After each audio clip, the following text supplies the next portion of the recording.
Godwin Friday, the MP for the Northern Grenadines, to you tonight. Dr. Friday, the floor is yours. Take it away, man.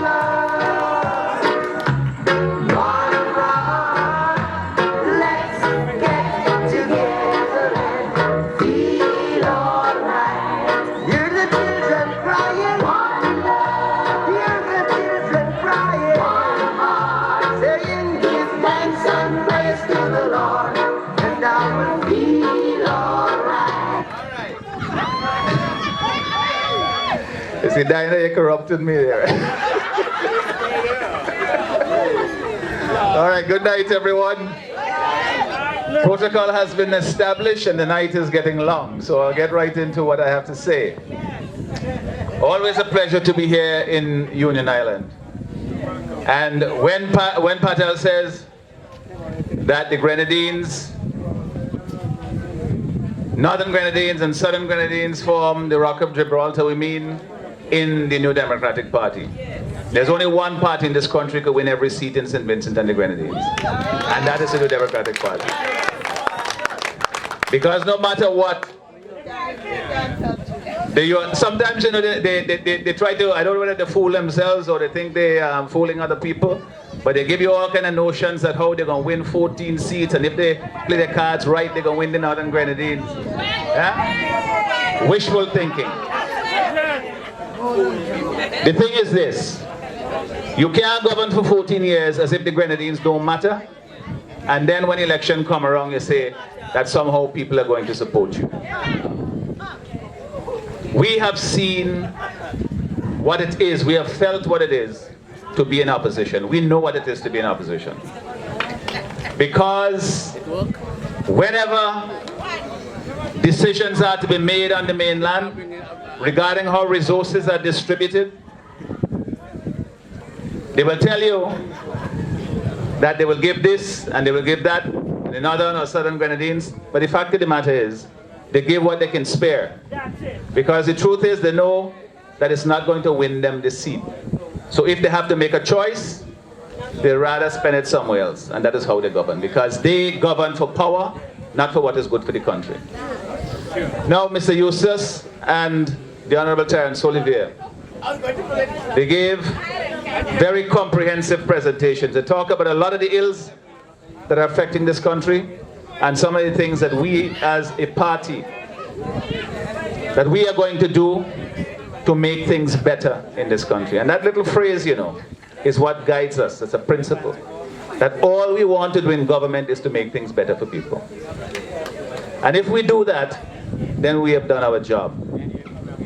Part of the problem we have is that sometimes you have people who they become politicians, they get elected to parliament, and they feel that that elevates them above the people. They make all the decisions. They do things that make them look good rather than what is good for the people.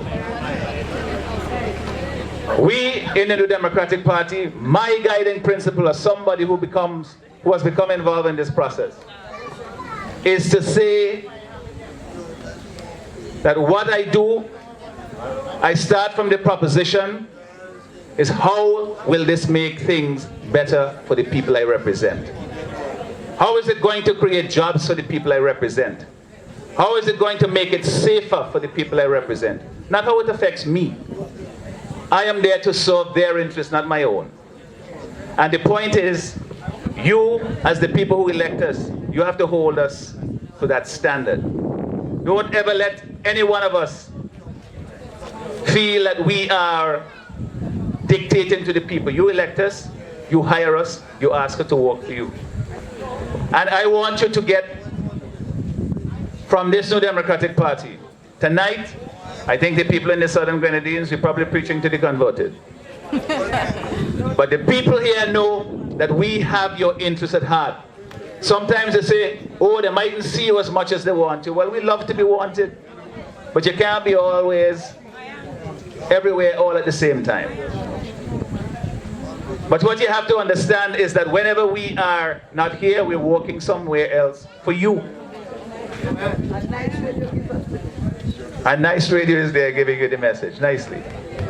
So the point that we want to make is that when we say something, as Eustace has told you, and people know this from his history, is that he's not going to say something to you because it sounds good, or because he feels he can get away with it, or you use your nice words to try and bamboozle people. You know, some people have a lot of talent, they can use words.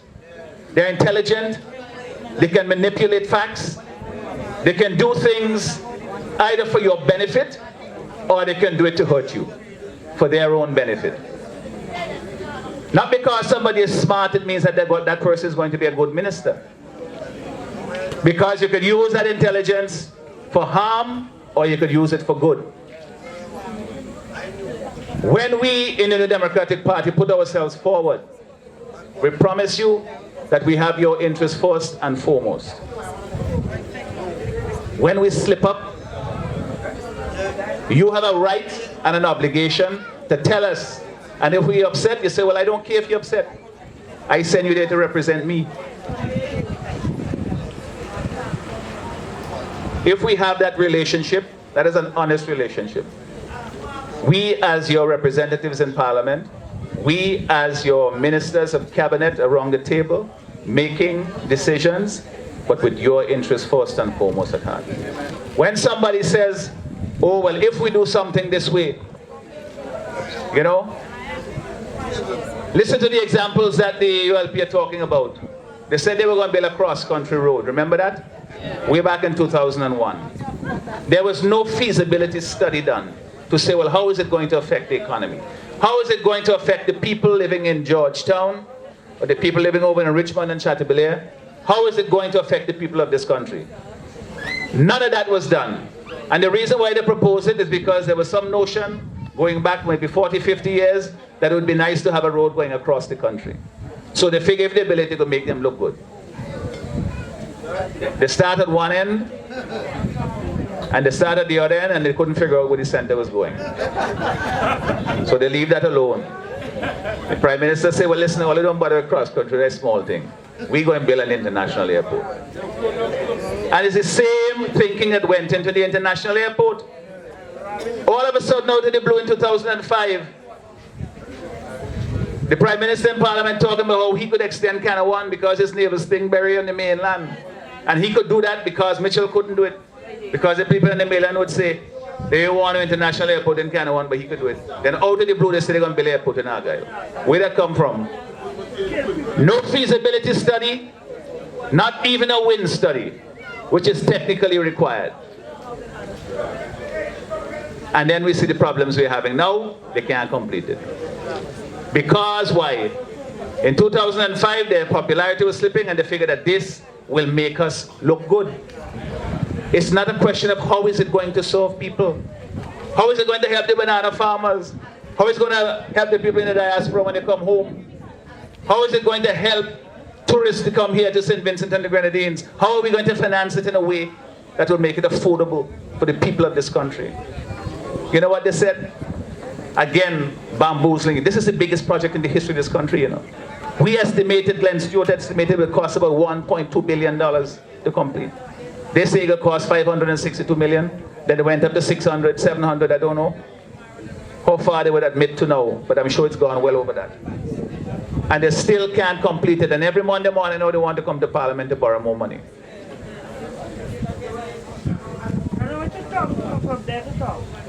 You see? The problem is they cannot complete it now because they started out without asking the question, how is it going to benefit the people of this country? They started asking the wrong question. How is it going to get the ULP re-elected? You know? Once you build this monument, then everybody's going to say what a great man it is. They've been talking about this since in the days before Joshua. And it was only Ralph Gonsalves could do it. Well, it's turning out to be an albatross around his neck because he can't complete it. And they will tell you that how they're going to bring a plane in and they could land something before the next election. Well, they could land something there now. A helicopter could land there now. Seagulls could land there now. They could land something there now. The point is, we're landing something right now. Right now in Arnesville. What they were building there is an international airport. It's supposed to bring planes from further afield on a regular basis.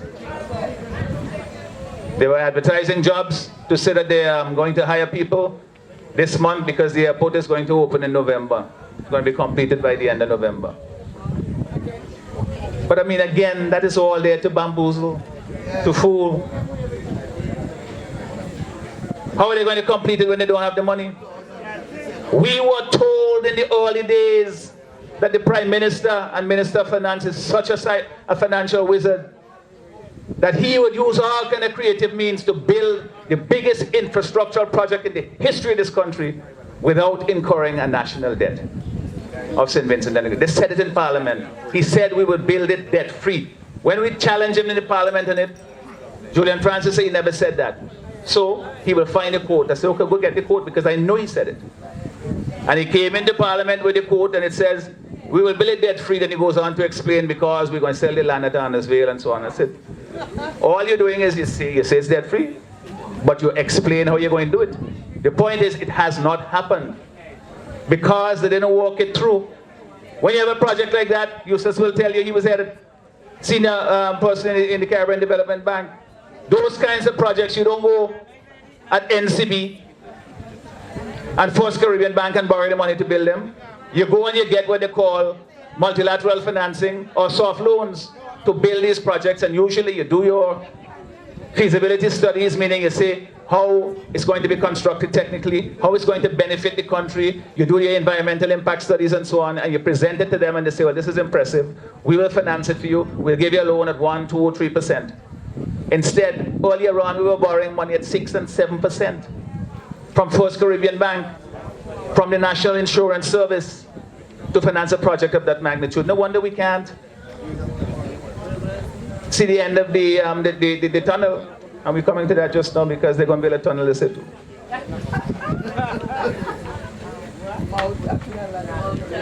You see, this is the thing that really gets me very annoyed with this administration, and sometimes with our own people, when they consume this nonsense that is being told, and then no common sense telling me this is not true. Because I talked to some ULP people and I said, how can you possibly say that the airport is going to be completed on a certain date? And they say, oh, well, we don't really believe it's going to be completed, but comrades say it's going to be done, so it's going to be done. You know? It's like if you're jumping out of the airport and you have a parachute, and you say, well, never mind, somebody can give me one on the way down. It doesn't happen like that. The country will go into a tremendous crisis as we are now because you haven't planned it, you haven't looked beyond. All you're thinking is about the next election, and we are thinking about the next generation. If you think about the next generation, next election, I think you're going to screw up the next generation. Because all you're trying to do is to make these short-term gains, and long-term, the country suffers. And that is what we're going through now.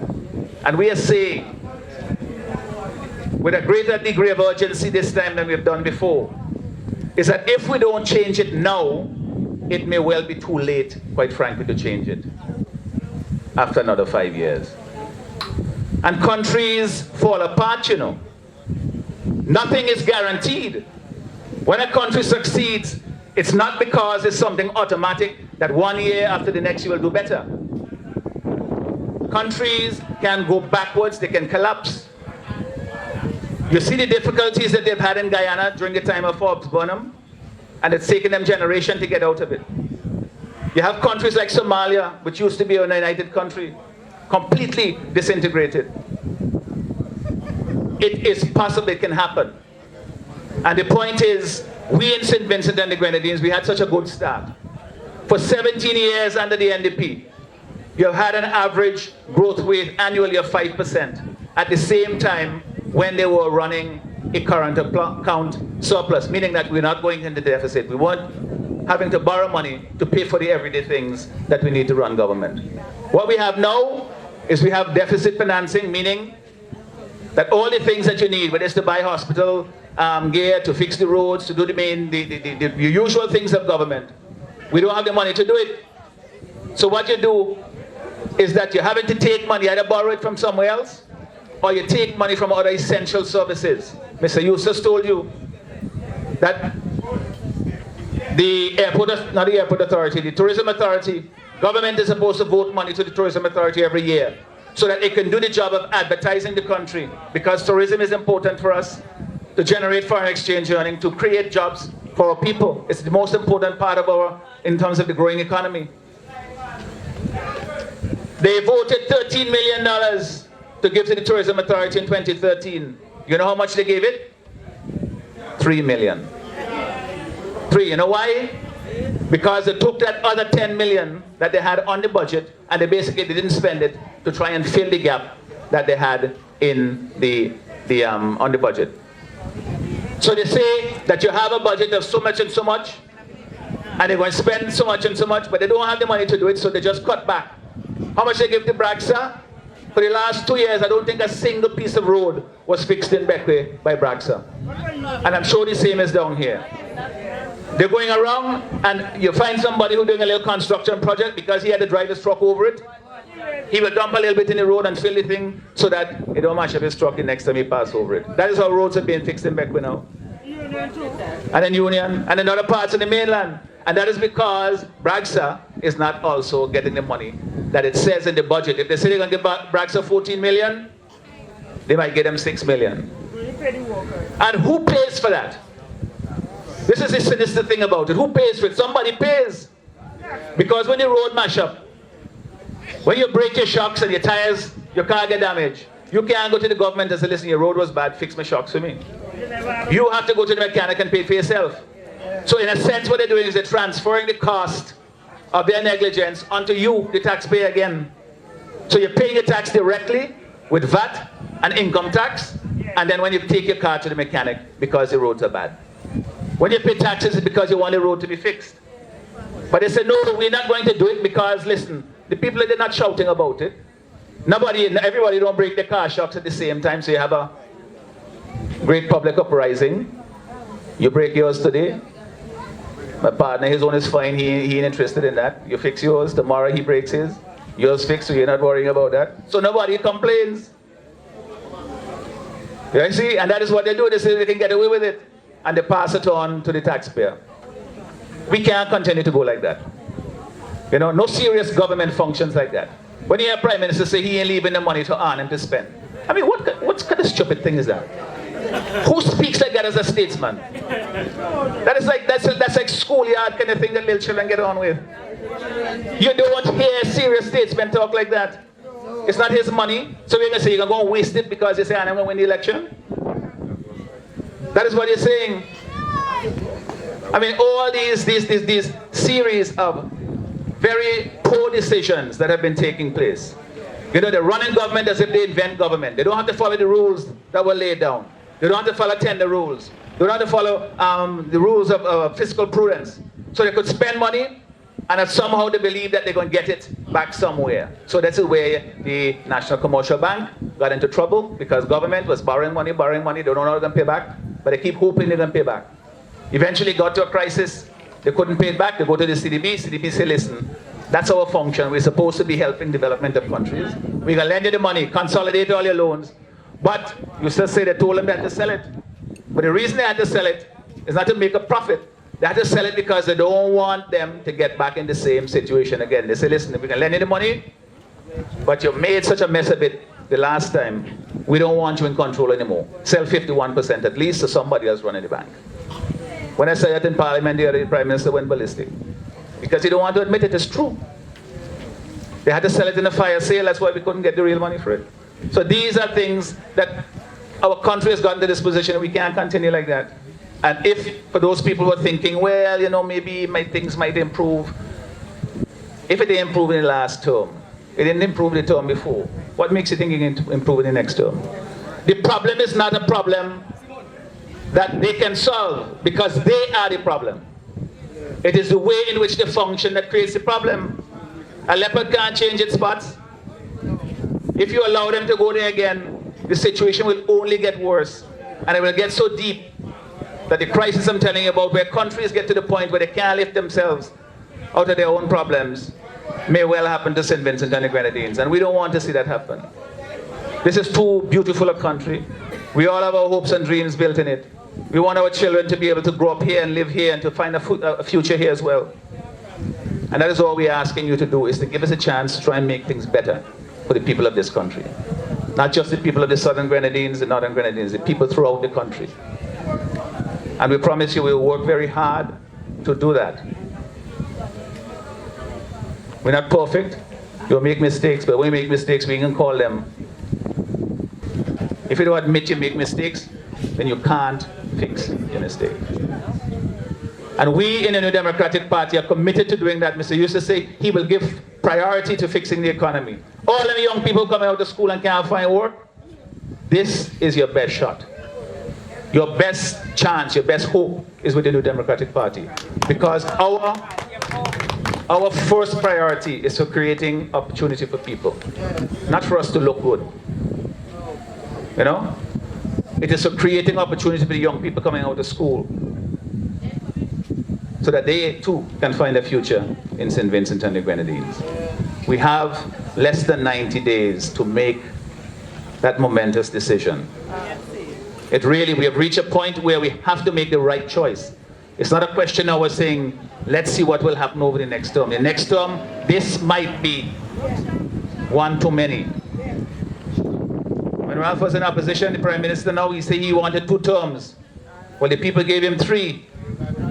So you can't be upset now if they say, well, 3 is enough. They said 3 strikes and you're out. Well, this is it, 3 strikes, he's out. He had the first term, he screwed it up. The second term, he made it worse. The third term, he's out. If there's a 4th term, that will be the death of all of us.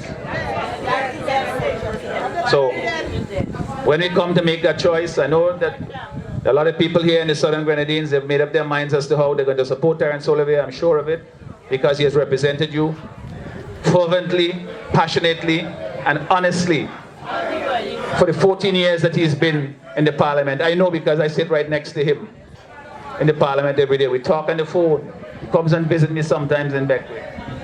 I know how much he feels about the issues that confront this constituency, and he wants to be able to make things better for you.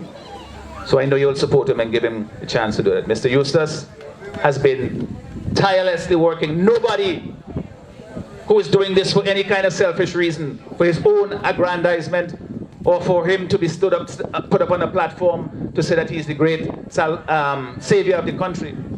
Nobody would put up with the stuff he's put up with over the past 14 years for that. There must be some deeper reason why he is committed and still in the struggle. And it's because he wants to make things better for you. And throughout the country, people, I think, it's resonating now because they see the sincerity, the honesty with which he's represented himself. And they will give him the chance to turn things around and then to put us back on a path of growth, of hope, of a brighter future, of a saner country, one where decency of language prevails, one where you can expect statesmanship from statesmen, and one where you can expect your parliamentarians, your cabinet ministers, your members of government to respect you and to treat you as if you have a brain too. And you have rights and you have dignity as human beings. Not just as voting cattle that every 5 years you come in, throw them some galvanized and say, come, vote for me, and afterwards you go back and you laugh. Then we go and do what we have to do because next time we could do the same thing again. Well, this time tell you, no. Not this time. This time there's a bigger question at stake and we want to make things better. And Eustace and the New Democratic Party is the only choice. And I hope and I pray and I know that the people in the Southern Grenadines, the people in the Northern Grenadines, and most of the people on the mainland have come to that conclusion. So, tell the Prime Minister, instead of holding the tongue of the bell, hold the handle and ring it, because we are ready. Thank you very much, ladies and gentlemen, and good night.